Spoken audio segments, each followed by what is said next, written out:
¿Qué les puedo contar? Bueno, la primera charla va a ser de justamente de eso, de entrar en profundidad en un tema. Martín nos va a hablar, acá el capo Martín, nos va a hablar de Signal Exceptions y vamos a entender un poco cómo está implementado Signaling en un POSIX, en particular en Linux. Y bueno, muchas gracias porque realmente suele ser un tema escabroso cómo se implementa esta parte de POSIX. Así que implica muchas cosas, ¿no? GCC, linker, kernel, libc. Entender cómo todo está orquestado en un ambiente asincrónico es complicado. Y después la siguiente, justo le decía a Pancho que va a ser por junio. Probablemente sea introducción a programación de computadoras cuánticas. Capaz que la doy yo, Pancho parece que capaz que no, sí, está buenísimo. Y en junio porque la última reunión que tuve con el comité de benchmarking y métricas de la IEEE, nos propusimos sí o sí en junio hacer un statement donde sugerimos cómo se deberían definir las métricas y el benchmarking. Así que capaz que está bueno esperar hasta ahí, así aprovechamos a contar el estado del arte en eso. Ya les adelanto que probablemente el comunicado sea que no es posible hacerlo. O sea que la charla son 2 minutos. Y de paso hablamos de introducción a computación. Bueno, sobre la charla de Martín en particular, a mí me gustaría destacar 2 cosas. Una, que está buenísimo que alguien se haya desilvanado, ¿no? Todo el tema de signaling en Linux. Y nos lo explique de esta forma comprensiva, ¿no? Que es difícil de encontrar en internet. Quiero entender cómo funciona esto así que muchas gracias Martín por tomarte ese trabajo y explicárnoslo. Y lo segundo es que, bueno, es la belleza para mí por lo menos me parece súper bello, que esta charla de Martín explica muy bien el resultado del pensamiento crítico, ¿no? Todo empieza con una pregunta que parece súper inocente, tu presentación, que es tiro un yes en una consola. Me llena la consola de 10, después pongo control C y se corta, ¿no? ¿Qué pasó exactamente ahí, no? Cuando yo le di control C al 10 que estaba bajando. Te estás spoileando. Estás spoileando. La respuesta es... Me parece hermoso ese proceso, porque después viene una sarta de por qué, ¿no? Como un niño, y ahí se llega a entender cómo funciona todo esto, ¿no? Lo termina desarmando, y después con ese conocimiento, que en definitiva es poder, es capaz de hacer una prueba de concepto, y ahora voy a hacer algo que probablemente no sea muy práctico, ¿no? Como agregar, acá no estoy spoileando porque ya estaba en la charla, agregar excepciones a seca, capaz que uno dice, bueno, incluso algunos me dijeron, pero eso, ¿qué sentido tiene, no? Y bueno, lo hago porque lo puedo hacer. ¿Y por qué lo puedo hacer? Porque entendí cómo funciona hasta el último detalle, ¿no? Y eso es el poder de tener un proceso crítico y entender hasta el fondo las cosas. Sí, ojo, capaz que lo estandarizan después, no sé. Bueno, ojalá, ¿no? Bueno, después sobre Martín es un principal software engineer en Red Hat, muy concentrado en lo que es JBoss, pero sobre todo es un NetLover de corazón. Y elige NetLabs para presentar este trabajo, que me parece fantástico, me parece que lo puedes presentar donde quieras, en cualquier conferencia internacional de sistemas operativos, en una Usenix, donde sea, pero bueno, elige acá presentarlo, así que es un tremendo privilegio. Y sobre todo para mí está buenísimo que alguien tan joven como vos, en esta época que parece como que somos medio superficiales, ¿no? Porque la computación está tan compleja que es difícil tener ese espíritu de ir al fondo del asunto. No como en los años 80, que era muy fácil, ¿no? Porque No, las no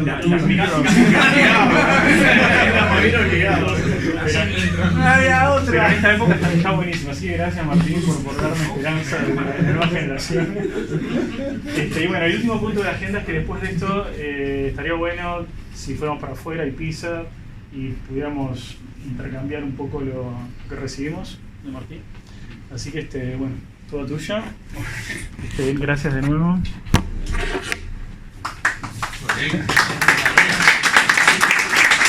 Voy a estar presentando es un proyecto que estuve trabajando hace algo así como un año,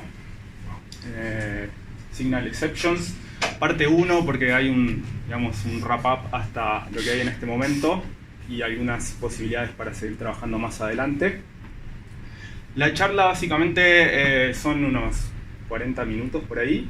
Hay como 2 grandes partes. En una vamos a estar hablando de señales POSIX, en la otra parte de excepciones. Y bueno, interrumpan en el momento que quieran, si es un ida y vuelta, mucho más divertido. Bueno, como dijo Pablo... Ya vi la presentación. Me pareció genial. La idea un poco es mostrarle un par de ejemplos para ver que las señales y las señales POSIX son algo bastante común en el día a día de sistemas operativos Linux. Y entonces empezamos con una pregunta, ¿y qué es lo que están viendo ahí? ¿Qué pasó? ¿Qué procesos están involucrados acá? Pueden identificar acá. Está Shell. No me termine. Genome Terminal, bien. Hay otros dos. Genome Terminal. Sí, sí. Hay otros dos procesos. Bueno, yes. Yes. Bash. Y está Bash, ¿no? Por el prompt parece Bash. El kernel. Está bien. Es el Shell. Estos tres procesos están en una relación, digamos, de que Genome Terminal es el padre, después está Bash y después está el proceso Yes, ¿no? O sea, un trigo. Familiar. Yes. No le dimos una medicación a la luz de Esto se está volviendo interesante. Bueno, ¿qué pasó? Bueno, se invocó el proceso, ¿no? Empezó a printear Y. ¿Qué pasó después? Control C. Control C. ¿Y luego? Bash de vuelta. Pronto. ¿Y en el medio? Murió el programa. Murió el programa. No, murió. No, Se terminó. ¿Por qué? Terminó. ¿Por qué se terminó? Sigint. Sint. Bien. ¿Quién mandó ese Sint? Bash. No, Bash. no me termina. Kernel. Genome Terminal. No sé quién capturó el teclado. La pregunta es quién le capturó el teclado en ese momento. El kernel lo mandó. El kernel lo mandó. Muy bien. El usuario lo mandó. Ahora hubo una transformación ahí de un control C a una señal Pasando por un PTI. por un PTI. ¿Qué es un PTI? O sea, no me terminal lo pone en el PTI, que lo recibe el kernel y se lo manda a Yes porque Que no me terminal. a la No, PTI en ese no. momento. No, el control C lo toma el controlador de interrupciones No, y se lo pasa el handle de controlador de interrupciones de teclado. No, es el no, kernel. no. El 8256. Y ese lo mete en el PTI. Sí. Claro. Saca el scan code que viene del teclado y la interpretación del scan code lo hace el controlador de interrupciones que está en el kernel. No, lo hace la el handle del kernel que controla. Si es a nivel del kernel, si estás en el teclado. Yo pongo el teclado virtual por pantalla y le pongo control. Bueno, a ver. Control C. A ver. Al kernel le llega el Siguiente, scan code. siguiente. Hay una sola aplicación gráfica acá, ¿no? Mejor Systop y después Systop. La única aplicación gráfica acá, Genome Terminal. Genome Terminal. Bueno, aplicaciones gráficas reciben el input, supongamos de un servidorcito gráfico, no sé, Xorg. O sea que el input del teclado, más allá del kernel y todo eso, llega a la aplicación gráfica a través de Xorg. Ok, listo. Ahora, lo que llega es un carácter control C, que en realidad es un carácter ASCII no imprimible, que es ETX o End of Text, byte 03. Y lo recibe el Genome Terminal, ¿no? Genome Terminal lo que hace es pasarlo al kernel a través de un pseudo terminal. Un pseudo terminal básicamente es una facilidad del kernel para emular terminales, de los viejos terminales PTI. Y lo que hace básicamente es permitir interfacear aplicaciones no gráficas, como en este caso Bash o Yes, con una aplicación gráfica Xorg. Un pseudo terminal funciona como un pipe. Hay dos devices, master y slave. Obviamente los procesos pueden abrir, tener file descriptor a esos devices y pueden escribir y leer en esos devices, ¿no? La característica es que lo que se escribe en un lado se lee del otro y viceversa. Entonces, en este caso, Genome Terminal tiene abierto el device master de este pseudo terminal y Bash y Yes tienen abierto el terminal esclavo. Dentro de los procesos que tienen abierto el terminal esclavo hay uno que está en el foreground, hay uno que es el que recibe el input, ¿no? Lo que hace Genome Terminal cuando recibe ese byte de Xorg es escribirlo en el endpoint master, sin pelear. Yo estaba antes del XOR. Bueno. No, te fuiste a carajo. Claro que sí. Venimos a nardear a boludear con el XOR. No, faltó el kernel ahí. Bueno, Es el kernel que se lo pasa a XOR. Con todos los caracteres ASCII, digamos, imprimibles, lo que pasa es que el flujo es que va del master al esclavo, y después el proceso que está en el foreground lee del esclavo, ¿no? Y a su vez pueden escribir cualquiera de los procesos en el esclavo, llega a Genome Terminal y Genome Terminal le dice a XOR dibuja este carácter en la pantalla. Sin embargo, ETX es un carácter especial, entonces el driver TTI no lo envía al proceso del foreground, sino que le envía una señal de tipo SIGINT. Y lo que hace el mismo driver del kernel es escribir en el endpoint esclavo los caracteres acento circunflejo C mayúscula, que son finalmente recibidos por Genome Terminal, y le dice a XOR dibuja esto, ¿no? Este carácter. Ah, eso lo escribe el kernel, no es Bash. Lo escribe el kernel. Bash le agrega un new line.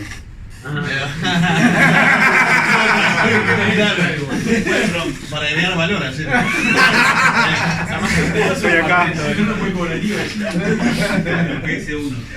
Este es un ejemplo bastante común de uso de señales que se vemos todo el tiempo.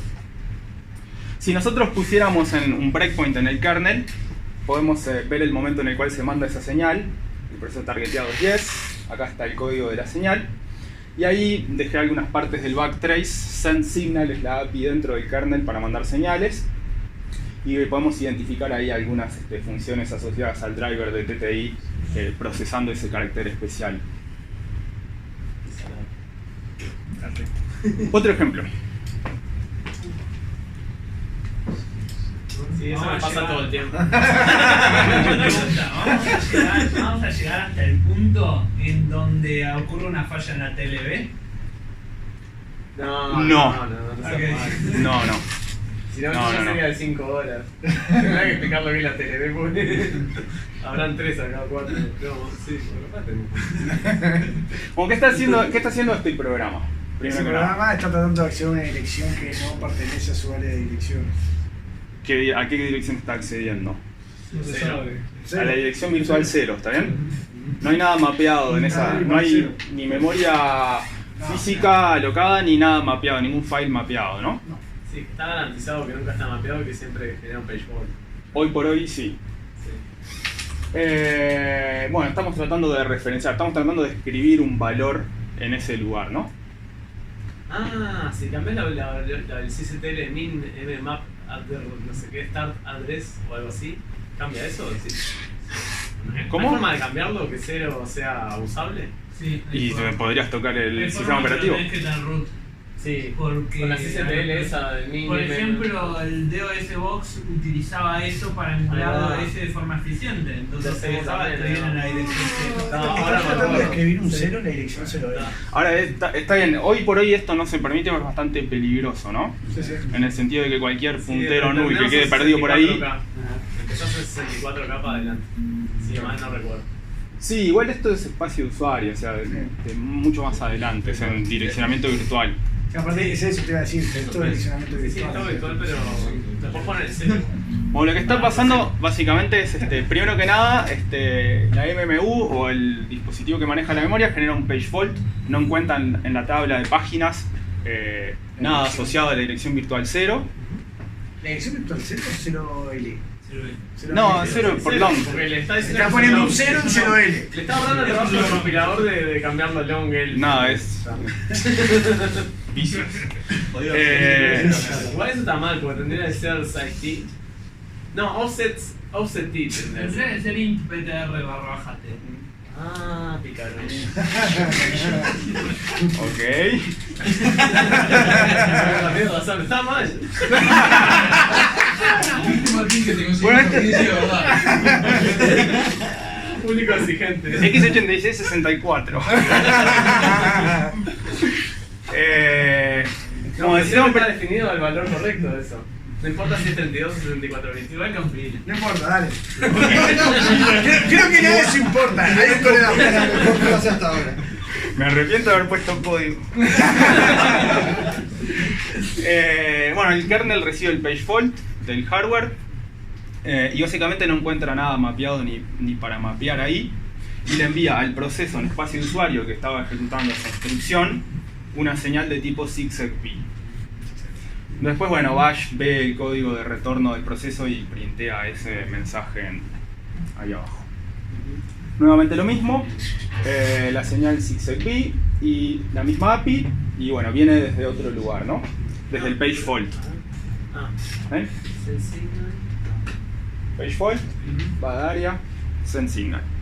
¿Por qué dice X86? ¿No debería ser X86-64? Eso era entre... No, No, porque es código compartido. O sea, compartido. adentro vas a ver los macros de... Bueno, un poco generalizando esta idea, tenemos que el kernel es el único que manda señales a los procesos en espacio de usuario. Estas señales pueden tener diferentes orígenes, podrían ser módulos como en el caso de TTI Driver, podrían ser eventos del hardware, o podrían ser otros procesos que ejecutan la syscall syskill, como cuando usamos la tool kill. Las señales son parte de una estandarización que se llama POSIX, que busca la portabilidad de aplicaciones entre sistemas operativos y comprende APIs, shell, utilidades, etc. Las distros de Linux siguen la mayor parte de este estándar, aunque no están certificadas, y aparte agregan APIs por fuera del estándar. Y en este contexto las señales son un mecanismo asincrónico de IPC, o sea, de comunicación entre procesos. La característica importante es el hecho de ser asincrónico y no es un mecanismo de IPC orientado a pasar grandes volúmenes de datos, ¿no? Es como un ping. Bueno, originadas hace mucho tiempo, o sea, son APIs de larga data. Algunos ejemplos de señales, ya vimos zigzag-B, SIGINT, SIGKILL, SIGIL para instrucciones legales de la arquitectura, de punto flotante, etc. Algunas de estas señales se pueden handlear, el proceso puede instalar handlers, otras no. SIGINT es handleable. Y después los handlers pueden ser... ¿Sí? ¿Cuál? Handlers pueden ser por defecto o el proceso puede instalar un handler personalizado. ¿Cómo se instala un handler? Supongamos que el proceso quiere manejar una señal como zigzag-B. Bueno, básicamente lo importante es esta función acá, SIGAction. Este es un wrapper de glibc, pero se traduce a la syscall inmediatamente, donde podemos especificar el tipo de señal que queremos handlear y después un puntero a una estructura que tiene un puntero a la función handler, ¿no? La función handler recibe 3 parámetros que son enviados desde el kernel con el número de señal o la información asociada a la señal, y después el contexto, que es el valor de los registros en el momento que se generó el trap, que se generó lo que originó la señal. Eso obviamente es un valor dependiente de la arquitectura, ¿no? Así que hay algunas variaciones de esta API, pero bueno, digamos, resumiendo un poco, básicamente esto es lo que usan los procesos para instalar handlers de señales. Hay algunas características de esto. La primera es que el handler es global para el grupo de procesos. O sea, para un grupo de procesos se puede instalar un solo handler para un cierto tipo de señal. El handler puede a su vez manejar varios tipos de señales. Pero por ejemplo, si nosotros pensamos en zigzag-B, no pueden haber 2 handlers de zigzag-B instalados para ese grupo de procesos. Lo cual hace ya mucho tiempo hace surgir esta pregunta de qué pasa si tenemos un proceso que carga diferentes librerías y cada una de ellas quiere instalar un handler de la misma señal. Bueno, lo que se han desarrollado con el tiempo son algunas APIs o algunas librerías que rapean esta API de señales en espacio de usuario para demultiplexar estos handlers, ¿no? Entonces el grupo de procesos puede instalar un handler global de zigzag-B que se encarga de demultiplexar el zigzag-B que llegó a los diferentes, digamos, subhandlers. Este proyecto básicamente es tiene por objetivo abordar el mismo problema, pero desde una perspectiva diferente que vamos a ver a continuación. Una cosa más, el handler se ejecuta en el contexto de un trap. Básicamente, un proceso estaba ejecutando en espacio de usuario, se genera la señal, el kernel agarra ese proceso, lo saca de donde estaba, obviamente guarda el contexto, y lo pone a ejecutar el handler de señales. Pone algún stack frame, o sea, en el mismo stack agrega un frame, que es el que tiene esta información, y lo pone a ejecutar ahí. Cuando termina de ejecutar el handler, el kernel agarra el proceso retorna con una syscall al kernel, y lo pone a ejecutar donde estaba ejecutando antes. ¿Ven? En el mismo lugar, como si no se hubiera enterado. Un pop del frame en el stack lo hace él. ¿Cómo? Hace un pop del frame en el stack. Sí, el kernel cuando vuelve del handler saca lo que puso, el stack frame que puso lo saca y restaura el proceso en el lugar donde estaba. Pero el kernel lo mueve literalmente, ¿qué copia el handler o cuando hace la ejecución para poner ese stack frame? Agarra y hace crecer el stack. Pero sobre el espacio que tenía asignado el proceso originalmente. Sí, tiene que haber, digamos, espacio disponible. Okay. Le hace crecer el no, stack. ¿Por qué te lo mueve? Lo saca de donde estaba. Imaginé que a lo mejor lo saca. Lo saca el instruction pointer de donde estaba, lo interrumpe. O sea, el proceso venía con un contexto. Sí. Cuando ejecuta el handler, interrumpe. Claro, se guarda ese contexto. Se guarda ese contexto. Se lo pone a ejecutar en el handler. Se lo pone a ejecutar en el handler.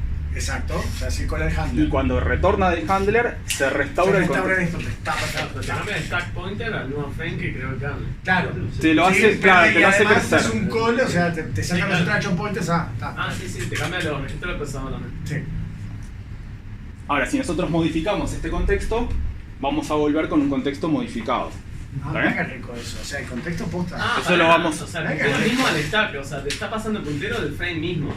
O sea, vos este podés es un modificar puntero a dónde retornás. Sí, y esto lo vamos es un puntero a usar. a los registros que pusheó en el momento que parsetea el coso. El kernel vuelve a colocar el contexto en el registro procesador. Claro, cuando popea vuelve a todo colocar el el contexto en el registro del procesador. Sí, lo probé para cuando switchea de contexto, lo hace todo el tiempo el kernel. Claro, eso es brillo. Ahora vamos eso está rico, ahora vamos rico eso. Para atacar también. Sí, estoy pensando.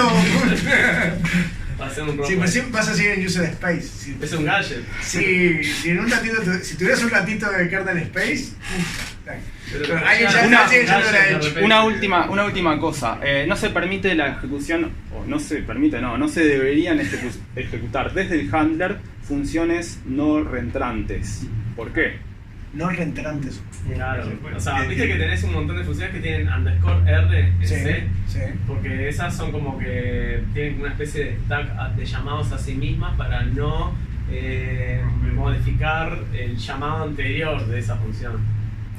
¿Qué es lo que pasa si vos llamás a una función no reentrante desde el handler? Si ya fue llamada y vos a través del handler la volvés a llamar, como es el mismo thread, el mismo concepto en sí, el mismo contexto en sí, cuando vos retornes, esa función va a tener, o sea, cuando se vuelva a ejecutar o se continúe de ejecutar esa función, el contexto de la función, o sea, las variables que tenía internamente van a estar sobrescritas con otros valores. Entonces se va a hacer marker recorrection. Sí, o sea, lo que sucede es un problema con el stack. O sea, son globales. Las funciones no reentrantes tienen un área de memoria que ellas piden o utilizan que es global. Que, o sea, no puedes llamarla más de una vez anidadamente. O si la llamás más de una vez van a modificar ese contexto global y se va a hacer papa frita el contexto anterior, el primero, digamos. El segundo va a romper el primero. Claro. Sí, o sea, que podemos eventualmente estar ejecutando el handler de señal porque salimos de la función no reentrante en el medio de la ejecución de la función no reentrante y el estado puede ser inconsistente. O sea, podemos modificar un estado y después cuando volvemos pasamos a un estado modificado, ¿no? Esa restricción no la vamos a levantar con este proyecto. Básicamente hay que tener el mismo cuidado que con los handlers de siempre. Bueno, esta es la idea. El mismo segundo ejemplo que vimos recién, código C, y hay una estructura de tipo try-catch. Primera aclaración, C no tiene bloques try catch. O sea, un compilador de C agarra este código y dice no estoy entendiendo ¿Dónde está el numeral de find?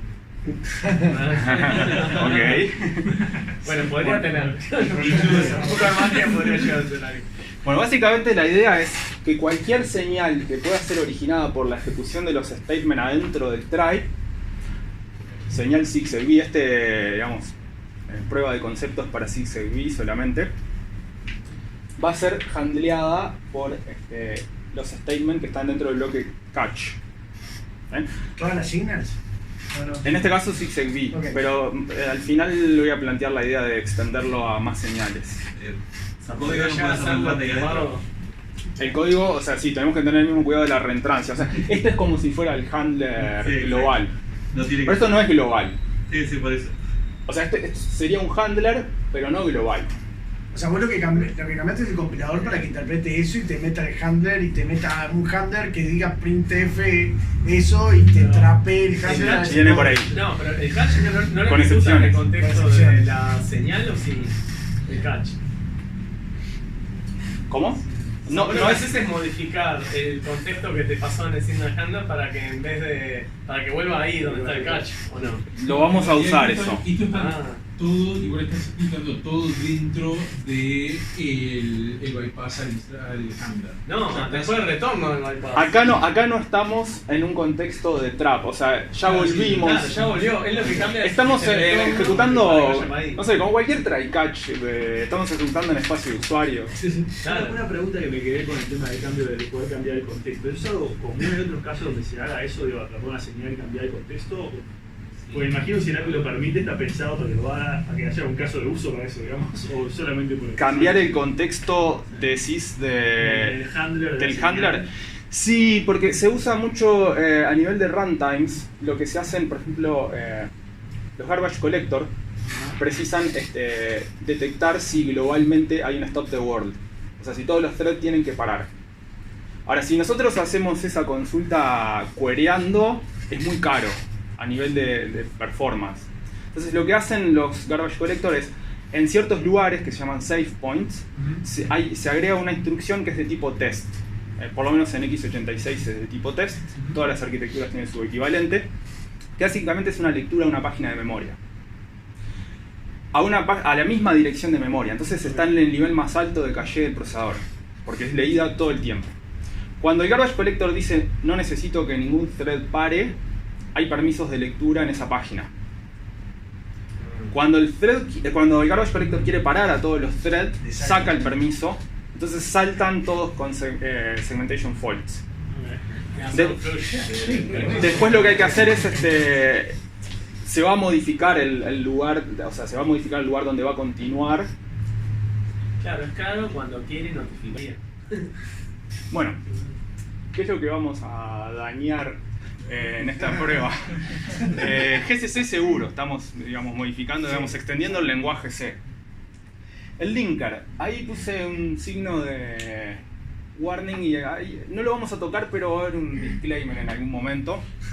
En la versión original de este proyecto sí habían unas modificaciones ahí. glibc no lo vamos a modificar, sí necesitamos tocar el runtime, pero el runtime que vamos a tocar es un runtime llamado libgcc, que lo incluye GCC.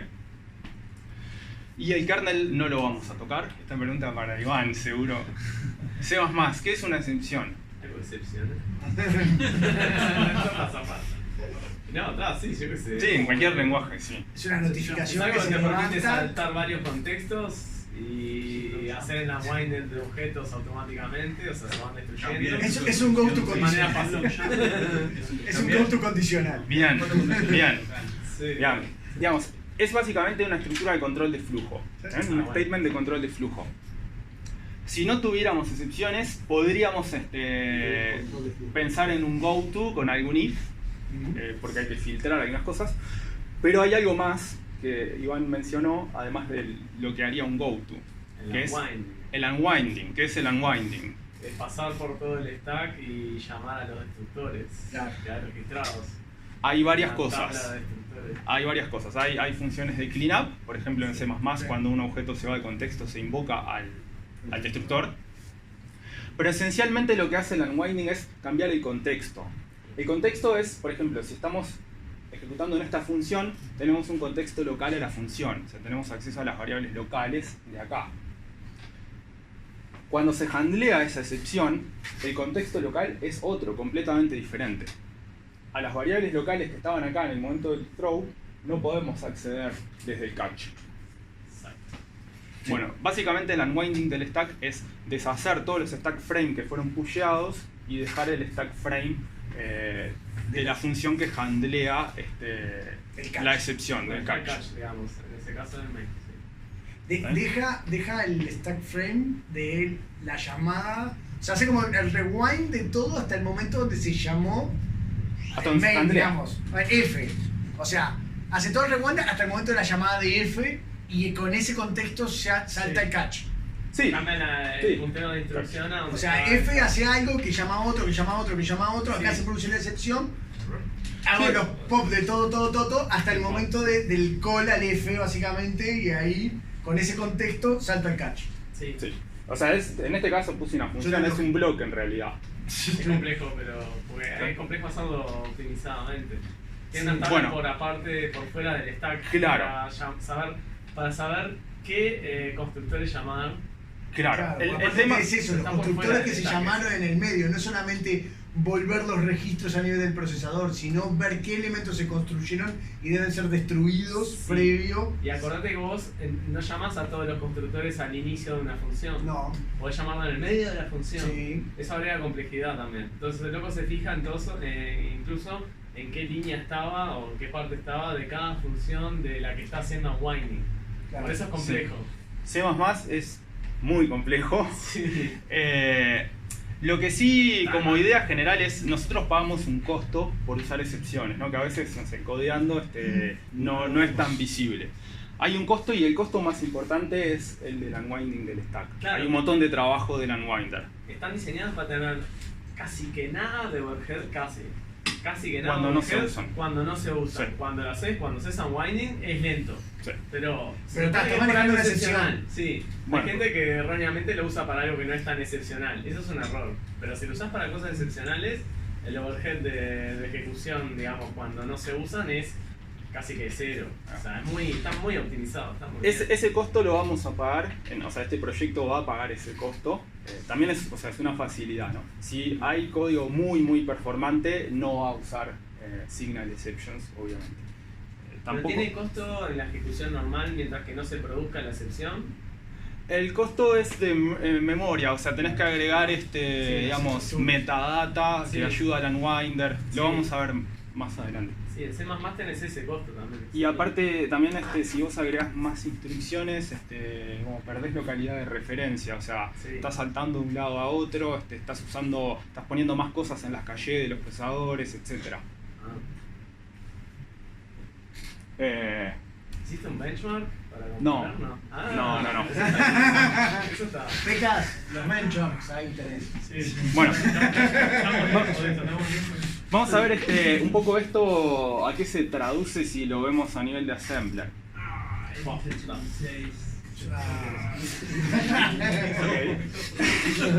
Bien.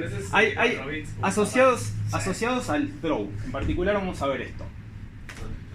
Hay 3 llamadas a funciones, ¿no?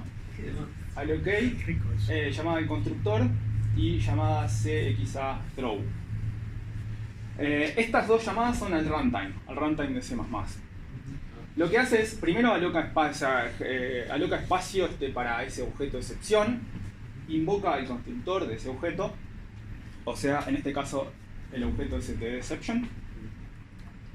Y por último, el throw, ese statement throw, en realidad es una llamada a la función throw del runtime. Si miramos el runtime de C++, libstd de C++, vemos que está expuesto el símbolo, exportado el símbolo, y eso es lo que va a handlear esa excepción, o sea, lo que adentro tiene el unwinder del stack, el cleanup y todo lo que han mencionado. ¿Qué es lo que vamos a usar nosotros? GCC, el compilador, y libgcc va a ser nuestro runtime. El runtime al cual vamos a llamar eventualmente. Las dos cosas trabajan muy en conjunto, ¿no? Compilador y runtime. El compilador generó llamadas al runtime. Eso es bastante común. Sí, permite desacoplar un poco lo que son las libc, porque hay varias, además de glibc hay otras, de lo que es un poco la infraestructura más intrínseca del compilador. Y si querés con CLang podés usar tu propio runtime, o si CLang decide implementar ciertas cosas un poco diferentes. Sí. Igual tiene que cumplir con la IBM Intel para estas cosas. Pero hay otras cosas que pueden estar por fuera. Bien.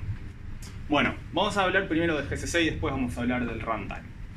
Esto es un pantallazo muy general de GCC, sus diferentes etapas, sus diferentes estructuras. No vamos a entrar en detalle en todo esto porque llevaría mucho tiempo. Sí les comento que hay como, digamos, tres grandes áreas de GCC. La que tiene que ver con el frontend o con trabajar directamente con los lenguajes. GCC soporta además de C, C++, Go. No, ya no más. Go lo sacaron. Ok. ¿Hace poco? Martín, está desactualizado. ¿Hace poco? Updater. Último release. Ayer. GCC. Bueno. Golang, perdón. Una parte de middle-end acá ya es independiente, las partes de middle-end ya es independiente del lenguaje de frontend, y una parte más de bajo nivel que está, digamos, más asociada a las arquitecturas target para la cual compila GCC. En particular vamos a estar viendo cosas del frontend de C. Hay como dos componentes que vamos a ver un poquito que hacen, que son el lexer y el parser, trabajan en conjunto. Y el producto de estos dos, o el producto del parseo, es una representación intermedia del programa en formato de árbol, en un lenguaje que GCC se llama Generic. ¿Usa el Bison y Jack y eso? ¿O no? Eso, para el lexer, no sé por qué no me metí tan en detalle en el lexer. ¿No? No sé. No, fui tipo... ¿Tuviste que editar un archivo .y? No. Ah, ese no. Pero GCC puede cortarse por la derecha. Sí, probable, por eso. Les preguntaba por eso. De hecho, bueno, ¿qué es digamos, representación intermedia? Es un árbol llamado AST, porque es abstracto, independiente de la sintaxis. Y básicamente hay más de un tipo de representación intermedia, pero esto básicamente es un árbol con nodos que representan las diferentes estructuras o componentes que tienen en general lenguajes de programación. Básicamente, si vos querés implementar un nuevo lenguaje, tendrás que implementar el lexer, el parser del lenguaje y generar una ST. Generar una ST con estos nodos genéricos. Entonces, diferentes frontend de diferentes lenguajes generan ese árbol, ¿no? Y ese árbol va a ir por diferentes etapas donde se van a ir haciendo varias transformaciones y varias optimizaciones. Se les va a ir poniendo restricciones, se lo va a ir como simplificando, porque simplificarlo permite optimizaciones más avanzadas, ¿no? Bueno, para el optimizador es mejor ver cosas más simples. No sé, por mencionar un ejemplo, si el compilador va a propagar constantes, es mejor que ya esté inlineada las funciones, porque tiene más visibilidad a dónde van esas constantes. Hay optimizaciones que son como más de alto nivel, y después se pasa a una representación intermedia llamada RTL, o Register Transfer Language, que es parecido a un assembler para una arquitectura abstracta. Es un assembler donde, por ejemplo, no importa la cantidad de registros o las instrucciones. Después, cuando se pasa a la arquitectura target, ya se van a poner restricciones sobre este assembler genérico y se van a hacer más optimizaciones. Y algo interesante es que en realidad tiene como una descripción del código de máquina que estás generando. Entonces, ese RTL abstracto, digamos, pasa por una parte que en realidad vos describís el x86 o el AMD64 y con ciertas restricciones y cómo traducir ciertas cosas genéricas a eso, y es como que tenés el 80% del laburo solo con una cosa que es casi que declarativa, nada más. No tenés programado. Sí, eso es muy común. Los compiladores de la JVM tienen la misma idea. Y básicamente hay cosas como, por ejemplo, cosas muy elementales como decir esta arquitectura tiene estos registros de uso general, y cosas más avanzadas como el costo de cada una de estas instrucciones es esto en ciclos. Entonces el optimizador empieza a tomar decisiones de para esa arquitectura qué es más barato poner. Y los clovering de registro, cuando usas ciertos registros que no puedes usar otros. También. Ciertas instrucciones que te corrompen ciertos registros. Utilizan. Los corrompen, los Sí, no, está utilizan. mal. Bien. Y si Bueno. se ponen datos. Seguimos. Vamos a ver qué es lo que tocamos de todo esto, ¿no? Primero tocamos el analizador léxico, el tokenizer. Básicamente es lo que transforma esos strings en tokens. Tokens que pueden ser keywords reservadas del lenguaje, o identificadores, o números, etc. ¿Eso tuviste que modificar lo mismo en GCC o desde el plugin puedes como agregar tokens a C? No toqué el plugin, está modificado directamente. Modificaste GCC, no es un plugin. No, está modificado GCC. Está. Sí. Eso es lo que no tenía. Después si querés podemos ver ahí el parche, está por ahí, pero... No, ahora. está. Bueno, básicamente estamos agregando dos nuevos tokens para estos lexemas, try catch. Lo segundo que tenemos que tocar es el parser. Básicamente el parser es un consumidor de tokens y un builder de la AST. Entonces, O sea, lo que indicas el parser es cómo traducir en AST cada uno de esos tokens. claro, al parser le damos esta información. Cuando veas que llega un token read try desde el lexer, bueno, lo que haces es invocar esta función parse try catch. ¿Bien? Y esta función adentro lo primero que va a hacer es, bueno, va a consumir el token, o sea, va a avanzar al siguiente token, y va a invocar a funciones que parsean listas de statements. Porque lo que es el try, al final de todo, es un bloque que tiene una lista de statements. Y ya hay funciones en GCC que parsean eso. O sea, entonces, vamos a usar esas funciones, y lo que nos va a devolver esa función es un subárbol ya construido. Luego consumimos el token catch. Obviamente ahí hacemos chequeos de tipo requiero que haya un catch, porque si no está mal formada esta estructura. Y invocamos a la misma función que nos devuelve el subárbol del catch. ¿Ven? Y lo que hacemos es construir el nodo try catch expression que tiene esos dos subárboles, ¿no? Los operadores del nodo son el subárbol del try y el subárbol del catch, que en este caso es un call. El subárbol del try es un bind porque hay un contexto asociado, estamos declarando variables en ese contexto, no importa. Esto lo generó la función parse compound statement, aquello también, y esto es lo que genera nuevo la función parse try catch. Esos son nodos en el generic, digamos. Son nodos del generic. En el más generaría algo parecido, digamos. Exacto. Estos nodos son generic, son los labels, esto corresponden a generic.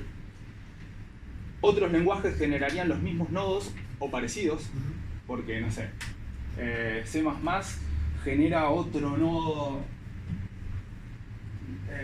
creo que entre medio de estos dos para los cleanup. Pero bueno, en general son los mismos nodos. ¿Está bien? Ahora vamos a aprovechar justamente que todo el middle-end y el backend de excepciones en GCC ya está todo implementado. O sea, nos sale bastante barata la vuelta, ¿no? Lo otro que hay que pensar es las optimizaciones, porque básicamente dentro de los análisis que hace el compilador trata de ver si un cierto código puede ser alcanzado o no. O sea, si nosotros miramos el grafo de control de flujo, si hay una arista que llegue a ese lugar. O sea, ¿Te pasó, por ejemplo, que lograste hacerlo funcionar con O0 y de repente le encajaste un O1 y dejó de sí, todo el tiempo. Claro. Todo el tiempo. Básicamente, lo que es importante en relación a las excepciones para el compilador es saber si una statement puede hacer throw o no. Porque supongamos en C++ tengo, no sé, una función declarada como nothrow Entonces el compilador dice, yo ya sé que esta función no hace throw, porque si hiciera throw va a abortar antes de volver. Entonces yo optimizo, y si adentro del try solamente tengo una llamada a esa función, que es un no throw, no tengo necesidad de generar nada, ni el bloque de catch, ni nada.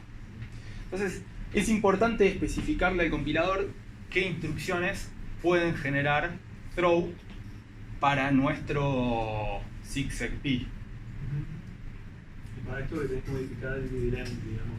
Acá hay que modificar el midland y hay que llegar a modificar el RTL. Sí, esa parte es es la parte, digamos, una de las partes más jugosas, porque enseguida viene la pregunta de qué es lo que puede generar un SIGSEGP. Y acá hay diferentes... Bueno, hasta acá es para los niños. No, acá hay diferentes criterios, ¿no? Supongamos que tenemos el acceso a una variable local, todo código generado por el compilador. ¿Puede generar un SIGSEGP o no? ¿No? Sí, ¿Cómo sí. locales? No, No. por un puntero. Una variable No, local. una variable local. Si es No, automática, no. No, sí, Claro, no. estamos hablando que no es un puntero, es una ¿No? variable. Y si estándar. llamamos a mprotect y le sacamos permisos, No podés. Para el stack, podés sacarle permisos al stack. podés llamar mprotect, es la syscall que permite vamos, modificar los permisos de las páginas de memoria. Sí. Podés siempre generar una segundation fault de cualquier manera.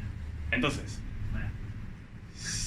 ahí es donde... Si te pones suficientemente rebuscado, siempre puedes generar un Podés hacer un 6 crimen 9 de afuera, de otro proceso. Pero eso no es un 6 No, eso no es Pero para chipable. 11, digo. ¿Puede ser un kill 6TP? Sí. De afuera podés hacer. Podés mandar un SIGSEGP. Claro, Sí, sí, está. Entonces, ahí digamos, esta pregunta, hay que adoptar un criterio, ¿no? El criterio que adopté es el de ser razonables, y si la alocación de memoria la generó el compilador, vamos a suponer que no va a generar un SIGSEGP. Ahora, si estamos referenciando memoria o accediendo a memoria de forma indirecta, sí podemos hacer un throw. Una variable O un array que, no sé, está indexado y el índice no tenemos garantías de que esté en los boundaries. Eso también puede generar. Entonces ahí sí hubo que modificar cosas de más alto nivel, a nivel de Himple, que es parte del midland, y cosas de más bajo nivel a nivel de RTL para decir qué puede generar un throw. Y hay cosas que implícitamente podrían generar un throw, pero de repente nosotros sabemos que no lo van a hacer. Por ejemplo, todas las instrucciones tienen, digamos, efectos secundarios, o pueden tener efectos secundarios, y esos efectos secundarios podrían generar un throw. Así que hay que entrar como más en detalle. Está, digamos, desarrollado hasta un cierto punto, pero acá hay áreas para que se podrían seguir mejorando. Ni que hablar de inline assembly. Capaz que no están contemplados. Sí. O sea, este es un área que está, digamos, work in progress. Y si tenemos inline assembly, tenemos que poder ver si eso puede o no generar un... Podemos tomar una garantía del índice, ya te la nota el compilador, digamos, por ejemplo, de saber si el índice es seguro. Si el índice es seguro, sí, el compilador ya hace un montón de, digamos, cálculos estáticos de ese tipo de cosas.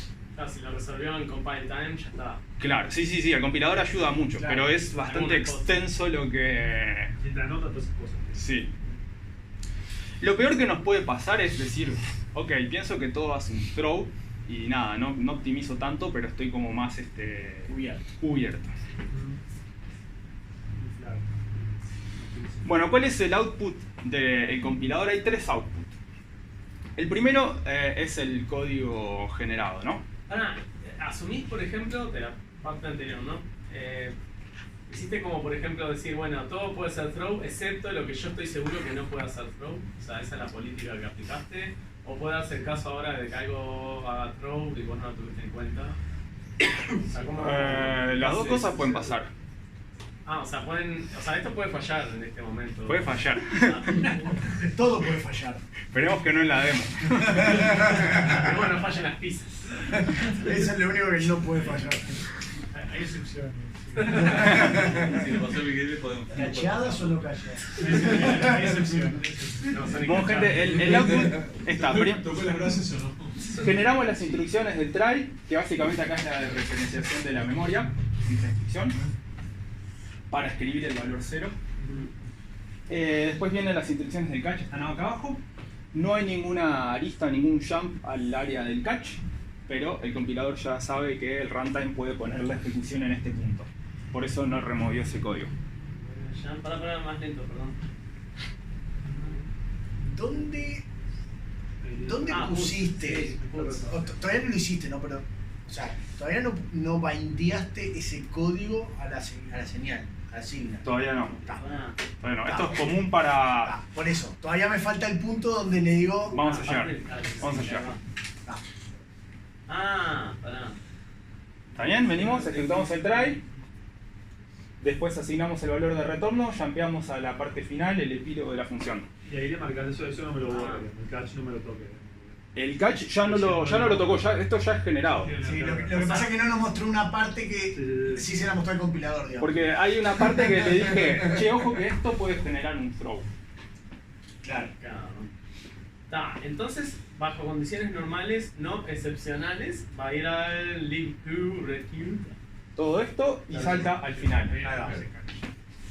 Ok. Si no, jumpeamos a 4C. Venimos para acá. Ejecutamos el catch y venimos para acá y después jumpeamos al final. En algún lugar tenés que tener la tabla de que diga que en esa ubicación está la parte del catch. Ahora vamos a llegar a eso. El segundo output es eso mismo. Es la GCC Acceptable. Esta es una sección del ELF. La primera parte básicamente tenemos datos del encoding, del largo de la tabla, etc. ¿Esa sección es nueva o ya la usa C++, por ejemplo? C++ la usa. Usa la C++. Sí, o sea, todo lo que genera GCC. Clang usará, no sé, lo suyo. Claro.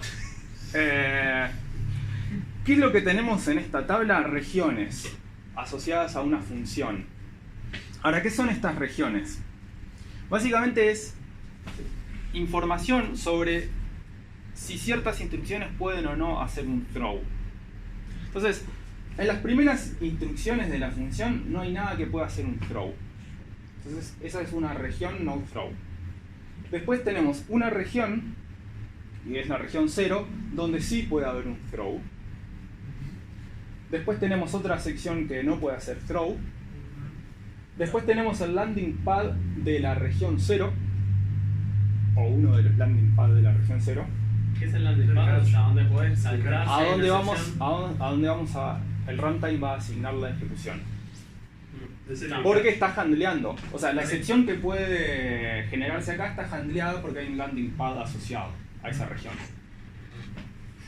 Después tenemos una región 1, que puede hacer un throw, pero no tiene un landing pad asociado en esta función. O sea que si acá hubiera una excepción, el unwinder va a tener que seguir buscando quién handlea eso. Entonces, el landing pad es para marcarle el unwinding, es para marcarle el unwinding, ¿no? Cuando se haga el unwinding, le dice si en esta región ocurrió la excepción, o sea, estaba en el call stack, pasó por acá, quien va a handlear esa excepción es el landing pad. Pero y no van. ¿Y otros landing pads? Si hay una excepción en región 1. Este caso es simple, si tenéis más de un nivel de llamado de función y eso, bueno, hay otros landing pads. Sí, miren, lo que hay es esto. Primero identificamos las regiones, ¿no? Dado un offset, un tamaño de la región, asociamos un landing pad y después lo que ponemos es una acción. Si la acción es 0, no se handlea. Ahora, la acción, si es distinto de 0, en realidad lo que tenemos es una referencia a una tabla de filtros. Básicamente los filtros están asociados a los tipos de excepciones. Podemos tener un landing pad que handlee diferentes tipos de excepciones. Básicamente son entradas en una tabla concatenadas y cada una de esas entradas tiene una referencia a una tabla de tipos. O sea que es tipado tu catch. Filtramos, sí. En terminología, como que es un cachol, como que lo tiene todo. En el caso de Signal Exceptions, por ahora es cachol. pero a futuro pensás agregarle tipos. Claro, pero por ejemplo C++ u otros lenguajes usan los filtros. Sí. Dicen, acá tengo un catch, pero cacheo estos tipos. Este objeto o esta Y a su vez puede haber otro Este catch. tipo de excepciones, básicamente. Bien. Entonces por ahora tenés 0 y 1 nada más. Sí, esto es catch all. Estos exception tables, ¿en qué nivel del GCC estás? ¿Estás en el middle? Esto lo generó GCC. GCC lo que genera es, digamos, O sea, assembler GCC que agarra el ensamblador. Estás al final. Sí. más o menos. Ese assembler está todo anotado. Sí, El ensamblador es el que al final de todo... Este es ese assembler que decís que es como para un tipo abstracto o para una máquina abstracta. No, esto es... ¿A qué nivel estás en el Abajo de GCC? todo. A ver, el Eso no, formato... abajo de todo está en ese assembler antes de que lo agarre el compilador propiamente dicho de la arquitectura. Pero las Estás anotaciones un de poco código arriba. y cosas A ver, que hacen el los compilador clientes determinó las regiones en base a la información de anotación. O sea, cuando fue diciendo todos los procesos internos, fue anotando y dejando anotado toda la información de regiones, digamos. Sí. Finalmente, el compilador usa un formato que se llama dwarf2, capaz que lo conocen asociado a información de debug, y genera una especie de assembler anotado que agarra el ensamblador y genera el elf, el objeto elf. Que después lo agarra el Este link. es ese assembler anotado. No, esto es el binario. directamente. Ese es el binario, de hecho. Binario, están los bytes. Tenés razón. Imaginate estructura. Sí, listo. Sí, readelf menos x y ampliamos la sección. Es como la Ok, estructura está. siempre igual, ¿no? O sea, tenés esos campos, esos 4 campos en la estructura y le vas Dale. pegando. Sí, bueno, es todo variado. Cuando decían el tema del overhead que te agregaba, el tener excepciones cuando no tirabas, nos referíamos a esta metadata. Esta metadata, No, esta pero esta es metadata hace estática, que el Sí, bina... estática, claro, pero hay algo más aparte de esa metadata estática, aparte del tamaño del código, digamos, inclusión del Bueno, esta metadata. Cuando haces el unwind. Claro, el unwind. Claro, si no tiras excepción, ¿cuál es el overhead? Hay que decir ninguno. Sí, Tenés que depende- poner un frame pointer, tenés que hacer un montón de detalles. No, sí, pero eso ya lo hace el compilador en realidad. No, Él después no cuando va a necesariamente. recorrer todo el stack, él viendo las posiciones de los llamados de cada cosa anidada, él sabe hasta qué regiones ejecutó. No, pero ahí Sí, ya- habría- Ya no sabe en qué realidad- lampad usar. Eso al tirar, digamos. Claro, es al tirar, por eso por ahora no he visto que tenga overhead El overhead en, sí, en el caso muy normal estática. sin excepción. No, pero igual depende mucho de cada... Si no puedes- Hay que probarlo. Lo que sí, volviendo a la pregunta anterior, depende mucho de cada implementación, de cada compilador y de cada lenguaje.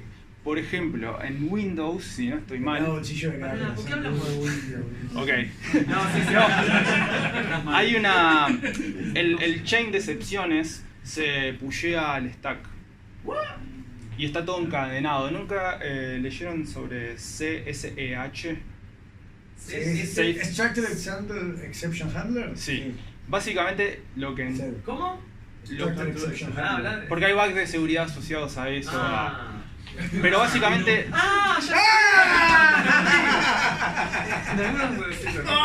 Hemos llegado. Ok. Si tocas el Structured Exception Handler, que es la tabla de manejo de excepciones, puedes hacer un jump a una dirección distinta generando una excepción. Claro, lo que pasa es que los punteros... Yo sé cómo romper las Los- cosas. Los punteros... Yo lo vi de SEC, pero nunca no sabía que se refería a eso. Básicamente los handlers son punteros que están pusheados en el stack. O sea, dinámicamente. O sea, se pagó el costo de pushear en el stack eso. Y están encadenados. Sí. ¿Por qué no hicieron lo del ¿Por qué lo hicieron No sé, capaz que ahora lo implementaron diferente, no sé. Capaz mí no sabía programar cuando lo hice. Claro. Sí, con 64 grados. Tenía esa información estáticamente. Qué raro. Che, por último, de esto no voy a entrar muy en detalle. Son básicamente dos secciones que permiten hacer, que le dan información al unwinder para poder rebobinar el stack. Y hay como bastante, o sea, no entré en detalle suficiente en este proyecto, no tuve necesidad y son como, generan bastante cantidad de información. Pero básicamente son cosas como del estilo de, en este stack frame hay tantas variables locales que consumieron tantos bytes, entonces cuando rebobines el stack, movete el stack pointer tantos bytes para arriba, etc. Sí. No, y Dejo ahí- algunos. Pero ahí te dice también si tenés que llamar al destructor y eso. O sea, lo que tenés que llamar en caso de hacer unwinding Tiene la Sí, cantidad pues, de tamaño que tenés que achicar el stack más los que tenés que llamar, los destructores que tenés que llamar para antes de achicarlo. Pero ¿tenés destructores en ese nivel? ¿Eh? ¿Tenés destructores en ese nivel? Acá- Acá a destructores sí. Que tenés que pasar la información correctamente para que el loco destruya el objeto. Igual en No C tengo ni tiene idea. destructores. A eso me No es refiero. estático eso. ¿Eh? Pero C no es C++. Sí, en C hay una forma de hacer. Hay una extensión de que se C o no. ¿Ay? Pero Creo que había. Igual estamos hablando de pelados. Había ¿Una extensión cosa para qué? para hacer ese No me la compliqué. Una ya vez- lo vas a ver que. ¿De qué están hablando? Igual se usa para C++. Destructores en C, ok. Eso para C++, pero hay una forma Ah, y de destructores, hacer sí, como pero son otra teclados. cosa. Ahora vamos a hablar de constructores, vamos a hablar en C. Ok. Bueno, entonces, terminada la parte del compilador, lo que nos queda es el runtime. Y acá hay tres preguntas. La primera es, dado un binario, un ELF, generado con todos estos outputs, cuando lo cargamos, cuando ponemos en ejecución, o cuando cargamos el share object, ¿tenemos que registrar un handler de señales o no? Si no hay, tenemos. ¿Y cómo sabemos si lo hay? Y tendremos que ver si ya no hay otro handler previo. Ok, en este caso asumimos que no puede haber otro handler previo. Y entonces, si no hay otro handler previo, no hay. Lo que normalmente se hace es que cuando vos registrás con SIGAction te devuelve el puntero que ya tenías al anterior, entonces lo encadenás, es lo normal. Sí, pero ¿qué pasa si ese binario ELF estaba codiado en C++ y las excepciones que usó son excepciones de C++? ¿Por qué vamos a registrar un handler de señales? O si alguien se registra antes que vos y se desencadena antes que vos. No debería ser. No. No debería, pero... O sea, necesitamos de alguna forma saber si la información de excepciones que está en el ELF fue causada por signal exceptions o porque era un binario, un programa en C++ o en otro lenguaje y usó excepciones. ¿No? O tu librería de alguna forma maneja excepciones. ¿De excepciones de otro lenguaje? Bueno, no sé, de una librería. O sea, lo peor que nos puede pasar, o sea, podríamos registrar el handler siempre, pero vamos a entrar en un conflicto innecesario con cosas que no usan signal exception. Claro, porque C++ sí registra un signal exception para poder después él crear su propio... No excepciones. necesariamente, o sea, no necesariamente. Pero lo que nosotros queremos es registrar el handler de señales si es un binario signal exception aware, o sea, si fue codeado con esta extensión del lenguaje C. Claro. No queremos registrar un handler siempre. Y eso pasa al signal exception aware que lo buscas en la tabla. Bueno, entonces esa es la pregunta, ¿no? Originalmente, ¿Dónde es el link? ¿No? esto estamos a punto de ejecutarlo, o sea, a punto de entrar en runtime. ¿Quién es el que tiene que saber el link? ¿O quién?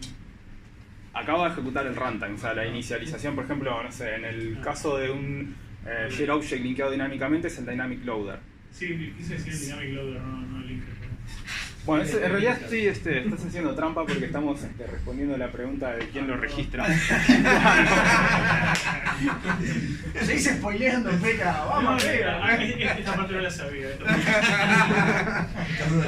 Entonces, original, en la versión, digamos, 0 de este proyecto, lo que había hecho era, a nivel de GCC, cuando veía que un programa era signal exception aware, inyectaba una variable artificial con un nombre hardcodeado.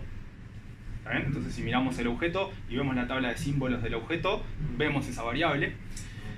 Y toqué el linker porque cuando se juntan los objetos, quería promover ese símbolo estático a símbolo dinámico.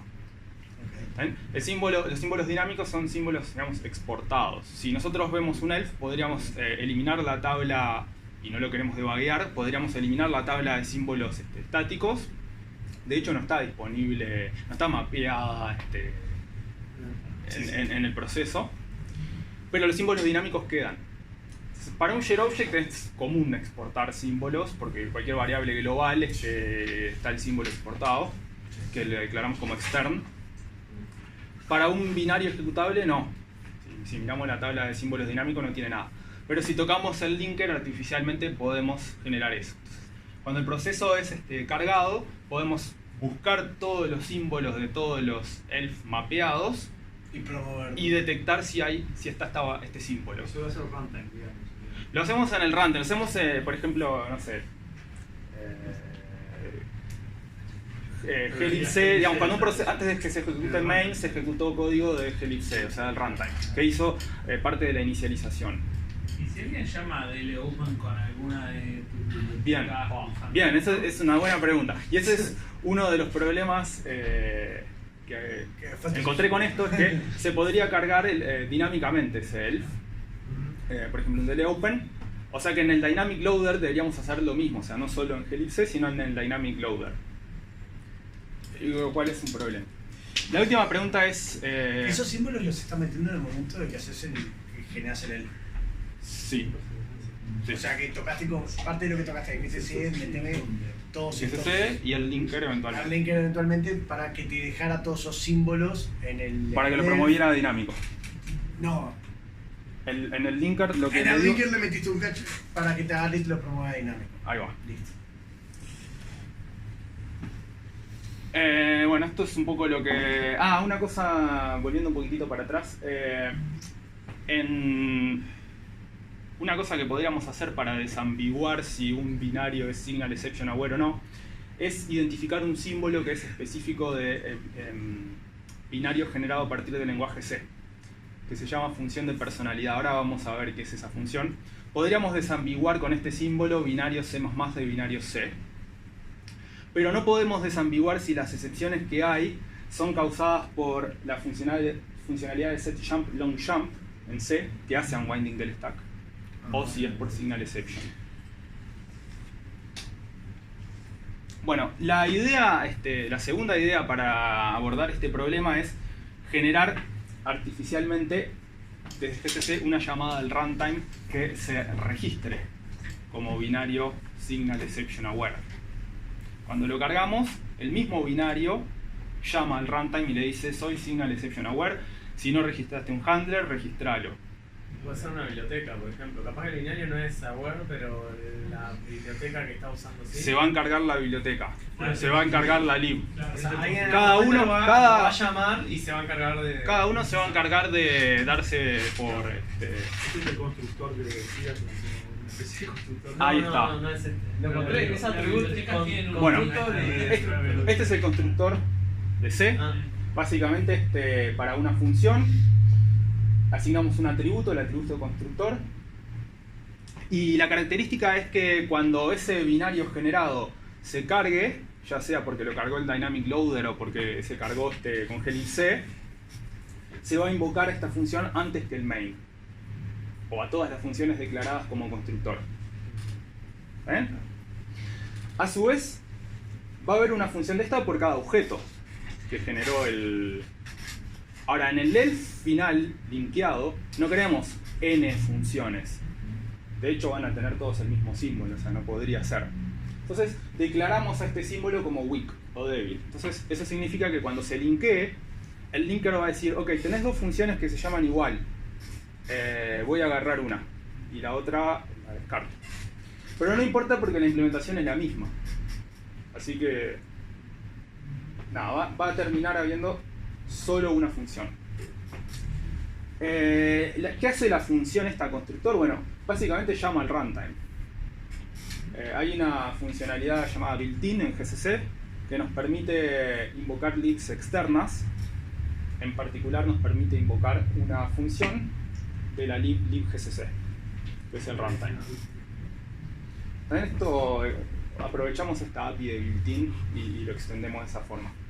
A nivel de assembler, bueno, no tiene nada, solo el call al runtime. Ahora, ¿cómo quien carga el elf sabe que tiene que llamar a un constructor? Bueno, hay una sección en el elf que se llama initArray con los punteros a los constructores. Ven acá, esta dirección está dada vuelta, pero corresponde a esta acá. Ahora, uno de los problemas que tiene esta solución es que, si bien el símbolo weak hace que las funciones se mergeen, el linker mantiene todas las entradas del initArray. Entonces genera n entradas en este array, una por cada objeto que tiene signal exceptions. Y te fijas a qué está mapeado.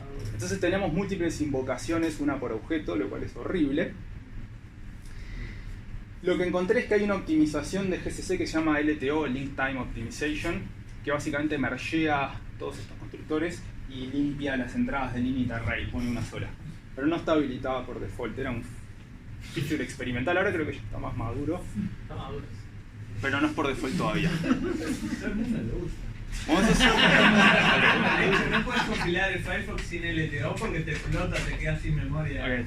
Sí, el LTO mergea constructores, constructores que no necesariamente son iguales. O sea, una cosa más, si miramos libgcc, tenemos el símbolo este exportado, ¿no? Agregamos obviamente la implementación ahí de esa función. Ahora, no vamos, o sea, una cosa que podríamos hacer un poco rústica es hardcodear este texto al .c que estamos compilando. Podría hacerse, ¿no? Un poco rústico. Es un poco rústico y tenemos el problema de que en el momento en el cual parseamos el código C, todavía no sabemos si esas excepciones van a ser optimizadas y se van a ir. Entonces no estaríamos muy seguros si esto tiene que estar o no. Porque esto lo vamos a ver si tiene que estar o no en las etapas finales del proceso de compilación. Pero no te das cuenta cuando dejaste el primer try o catch hasta arriba. Pero si se optimiza, capaz que no hay un throw en ese try y el compilador saca todo. Vamos a terminar poniendo una llamada al runtime diciéndole registrada signal exception, pero no. El tema es cuando colocaste un try ya tenías la intención de que estuviera. Haga lo que haga el compilador. Sí, pero el producto final puede ser que no hayan excepciones. Te quiso optimizar más. O sea, se podría hacer. Sería inocuo, digamos. Sí, porque sí, de última hay una llamada es runtime. algo que no se va a llamar nunca. Pero Se va a llamar el constructor. Claro, sí. Te va a registrar el Y tendríamos que ver. Tuviste la intención de que fuera posible llamarlo. Te equivocaste y no fue necesario. Detectó que era un throw, pero de todas formas tenías la intención de que fuera usado. Sí. En realidad es un problema de optimización. Pasa que vos estás como muy mal acostumbrado con la JVM a optimizar todo el tiempo. Sí, bueno. Ese tipo de cosas. En general en estos proyectos está como muy. Bastante cuidado el tema ese. Y hay muy buena calidad en el software libre. No sé. Bueno, acá creo que estamos todos a favor, ¿no?, del software libre. Bueno, lo que vamos a inyectar en realidad son nodos de esta representación genérica. Vamos a buildear los nodos artificialmente y los vamos a agregar a la AST. Hay una función acá para agregar, o sea, agarramos un subárbol y con esta función lo agregamos. Ahora, lo que fue más desafiante de esta parte es saber qué nodos construimos. O sea, esto, ¿a qué nodos se traduce? Y lo que hice fue básicamente debuguear. Agarré esto mismo y lo debugueé y dampié todos los nodos construidos en el AST. Que capaz que no son tantos, pero están llenos de atributos y referencias. Así que fue como bastante trabajo. No vamos a entrar en detalle de estos nodos, pero no sé, ven, por ejemplo, nodos que tienen que ver con los atributos wiki constructor, el nombre de la función, etc. ¿Qué hacemos después? Bueno, del lado del runtime, si nos llaman a register signal exception, vemos en qué estado estamos. Y si no registramos un handler de la señal, es el momento de registrarlo. Una pregunta, ¿y lo anterior cuándo se optimiza? ¿En algún lado lo marcaron diciendo si no hay? Se optimiza, sí. Sí, nosotros construimos a nivel generic sin optimizar y después estos nodos van a correr por el mismo proceso que corre nodos. Pero vos de alguna forma marcás que esto solamente tiene que estar si está en try catch, digamos. Sí, porque nosotros vamos a agregar esto solamente si sabemos que GCC va a dampear, por ejemplo, la GCC except table.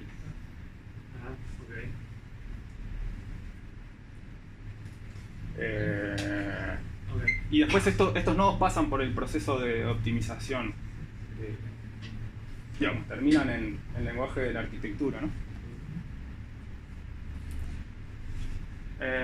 Bien.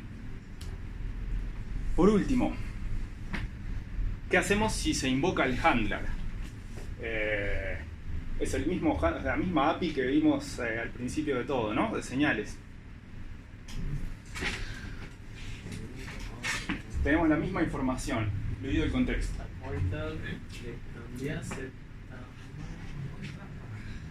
Vamos a ver primero qué hace C++.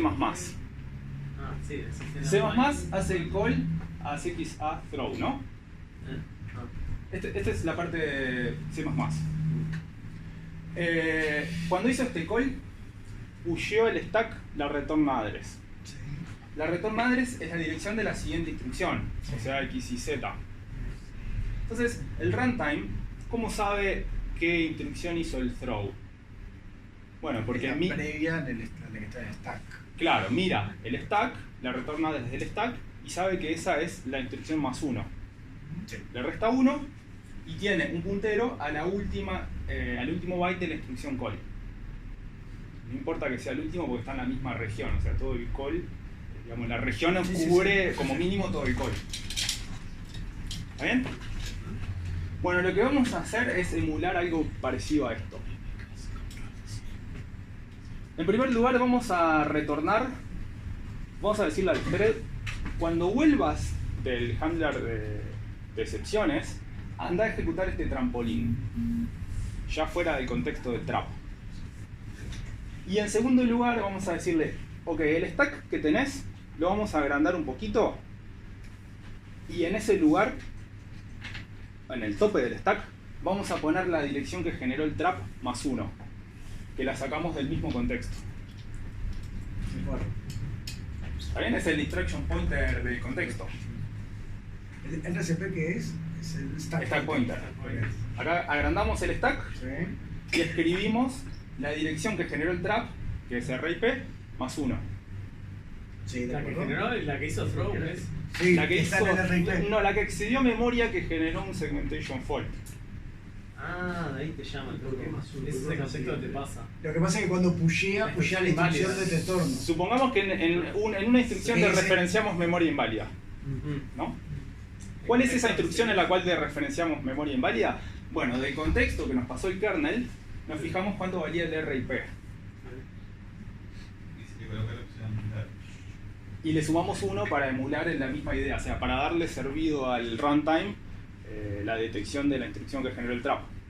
Porque el runtime le va a restar 1 a lo que le pasemos.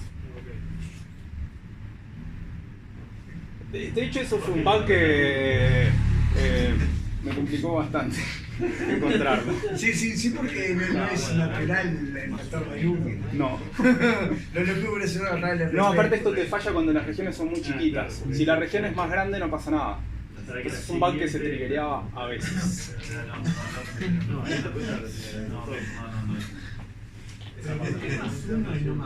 Por usar lenguaje correcto debe decir otra cosa. Porque 1 es lo que resta el runtime, o sea, el unwinder del stack.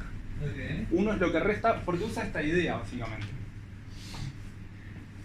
Que es la return address es la dirección siguiente, por eso le saco 1. Es decir, se lo ajustás para decir set win trampoline. Para el trampolín. Estás haciendo lo que va a pasar. O sea, esto es una parte, la segunda parte es cambiar la instrucción donde estaba ejecutando ese thread para que vaya a un trampolín. Y lo que hacemos en ese trampolín es muy sencillo, alocamos un objeto de excepción y llamamos al unwinder del libgcc, que ya estaba implementado. Ah, bien. ¿Pero quién es el que hace el -1? ¿Quién es el que? El forcer unwind es el que lo hace. Sí, una función acá adentro. Esa función es la libgcc. ¿Y cuál es la idea de menos 1? Porque no entendí por qué. Porque lo que te pushea es la dirección de la próxima instrucción. Claro. Eso es lo que te lleva en el RIP. Y por lo que estuvo pinchando él, el unwinding ese esperaría como que la dirección previa, ¿no? O sea, el unwinder va a decir lo que encuentre acá como return address, en realidad, si no estoy mal ahí, se mira 2 return address para arriba, si no estoy mal. Lo que el tipo dice es, la dirección return address que está en este stack es la que yo estoy buscando más 1. Porque es la siguiente, o sea, ¿quién hizo el throw? ¿El call o el x y z? No, el call.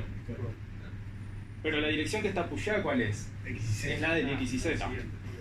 Si yo le resto 1, voy a apuntar al último byte de la instrucción call. Está bien. Bueno, que pushea la dirección del retorno. Hacer el llamado ya toma todo el mundo el... Claro. Esa es la idea. Creo que mira 2 return address para arriba. Pero es la misma idea.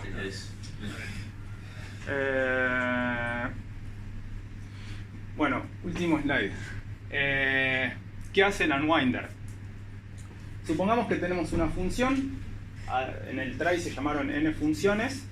Hasta que se llamó una función que generó un zigzag en alguna instrucción, ¿no? Lo que tenemos en el stack son los frames asociados a cada una de estas funciones. Entonces el unwinder va a agarrar el frame que esté más arriba y va a llamar a 3 funciones. La primera es una función que le permite determinar si tiene que parar o no. Es una especie de callback. Podemos obviarla.